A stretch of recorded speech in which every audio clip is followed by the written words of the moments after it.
Samantala, patay po ang isang konsehal sa Malabon matapos tambangan ng riding in tandem.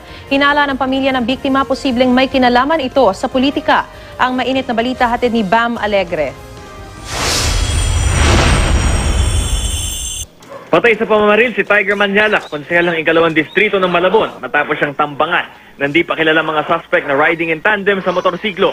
Sa harap mismo ng kanilang pamamahay sa Perla Street, Tinajeros, Malabon, nangyari ang krimen. Pasado alas 3 ng hapon kahapon.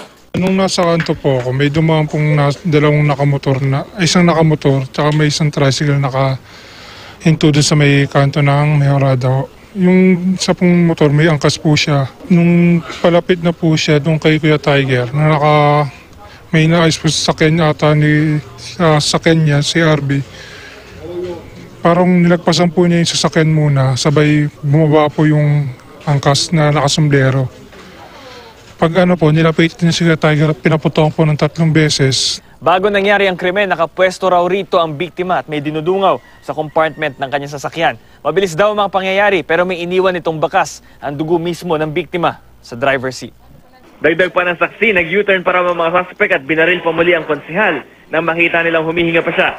Matapos daw nito, nag-iwan ng mga suspect ng polyetos na nagsasabing sangkot daw si Konsehal Manyalak sa ilang krimen tulad ng pagtutulak ng droga at prostitusyon. Nakakuha ng kopya ang GMA News ng flyer na ito mula sa spot report ng Malabon PNP. Pero itinanggi ng isang kaanak ni Konsehal Tiger ang mga alegasyon na nakasulat dito. Wala pong katotohanan lahat. Ito po ay mini-mislead lang po kami kung sino man po ang gumawa. Dahil sa katunayan po, si Konsehal Tiger po, simpleng tao lang yan. Ang Manyalak po, simpleng mga tao lang yan. Kaligayahan na po nila ang tumulong sa kapwa.